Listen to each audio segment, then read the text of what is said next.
Hello, movie McLovers, and welcome to the episode of 6. Welcome back, and as you know, Avengers Age of Ultron has hit movie theaters, and it's smashed box office and all of that stuff. But what we want to ask ourselves is the impact of superhero movies on film and how superhero movies can shape the films of the future. Faisal, hello. Hello, me. Hello, movie lovers. It's great to be back. Avengers: Age of Ultron comes here, breaks the many records its predecessor has set before us, and we can definitely agree that it was a game changer. Exactly. And the thing is with these superhero movies is that they're taking over cinema. And I know. Do you think that's a bad thing? I definitely wouldn't say so. I mean, superhero movies, it shows us that we can still have diversity in an age where we have, bad comedy movies and romantic comedy movies starring Jennifer Aniston. No, it shows that we can still have Chris Evans and Kate Upton, but check out the previous episode for that matter. But it shows that we can have Chris Evans, who at one point was a failed Human Torch, transform, turn Captain America from a patriotic, all-American superhero to a spy espionage badass in the Winter Soldier who fights corruption and covert spy operations. How awesome was that? And the thing is, about these Marvel Cinematic Universe movies, these movies are just amazing at special effects, and that's going to influence film in the future. Films are going to learn from these movies. How should we follow Joss Whedon in his brilliant footsteps to create an enthralling movie with brilliant special effects that really capture the art of the film?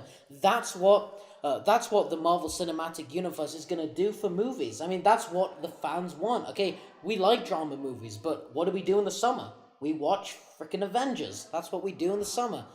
Like real men. Okay? Exactly. Sometimes we need to let out that inner testosterone and enjoy some good action, and Avengers does not fail to do so. And films are going to be shaped by this, no doubt. The Marvel Cinematic Universe has made, you could say, more than $3 let me tell you, and honestly, throughout so many of these blockbuster films, first complaints, bad CGI. Not here. Iron Man armors looks realistic. Transformers. Yeah, forget Transformers, forget the Ninja Turtles. No, now we have, a freaking Hulkbuster armor. If you look behind the scenes, they've made the Hulk transformation even better. And guess what? Joss Whedon guess who? The king of motion capture, Andy Serkis, who has revolutionized effects and visuals in film as we know it. Gollum was a game changer, and since we're going to be seeing him in Black Panther and in Star Wars, there's going to be so many Star Wars. There's going to be so many practical effects. That new droid BB-8, that is an actual prop. Yeah. It's an actual prop that is rolled onto stage like R2-D2. And while I think other movies are very influential to film, these Marvel Cinematic Universe movies are really special because they bring out the inner children in all of us, and they just bring out that summer fun popcorn that we're always really, really looking for. And that's what the future of film's going to be. It's not just going to be a spur of drama movies or a spur of comedies. We're going to have, like now we're having periods in different months. We have the shit movies in January and February. We have the mediocre movies in March. And then we get to May, June, July, and August, where we have massive explosions. We're gonna have Ant-Man. We're gonna have Fantastic Four. Mad Max Fury Road. And these movies are going to influence film. They're going to influence cinema because in these future summers, people are always going to be looking for these Marvel Cinematic Universe. Or that matter, let me expand my question just to any really cool summer blockbuster. These summer blockbusters are really going to influence movies. They're going to influence cinema.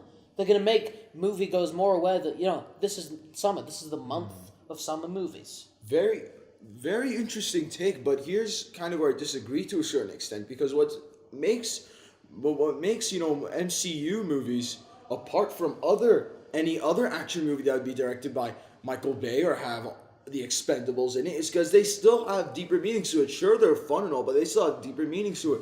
Winter Soldier talks about corruption, espionage, and, the faultiness within government security and intelligence and what that could mean to us in the average citizen. Age of Ultron talks about, can we really play God? You know, they could still be profound, and that's what sets them apart. I would Other agree action with you on movies that. can do the same. Movies like Ex Machina.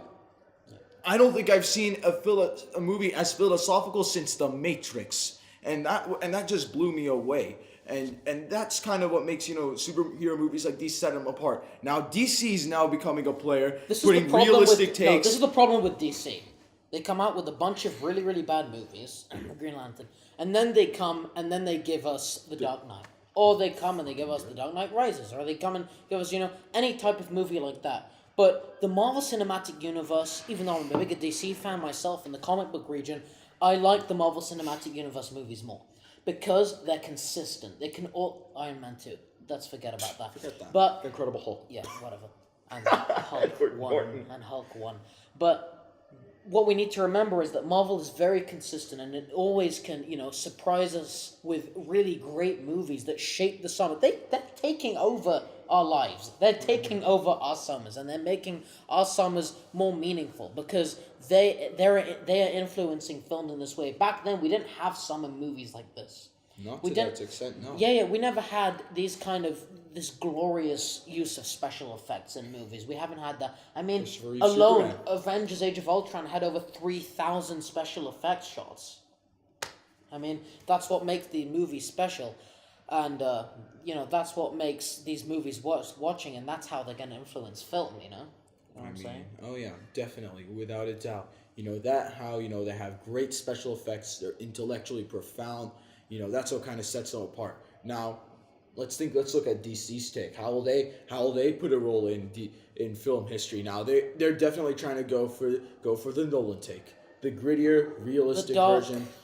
But, I mean, with Superman, does that really work? You know, the guy who's all about patriotism and all? It could, though, because you look at Captain America, how they made him also. It did work with Captain America. I'm hopeful. They have a really good slate going for him, and let's not get skeptical from the start. I was skeptical with the Dawn of Justice, Batman vs Superman trailer. Yeah, that was just a bit too depressing. But the point is, we still have to take into consideration that, you know, these movies could still be powerful and not just, you know, and let's just not be, you know, skeptics and critical from the get-go. You know, we have to be open-minded, especially when looking at such a vast genre of art that is film. And even though say Batman v Superman is not the best movie ever made. Okay, that's fine. But it's still going to take over our summers, whether we like it or not, because we're just going to be enticed by these movies, no matter how bad or good they... I mean, everyone was, depressed over,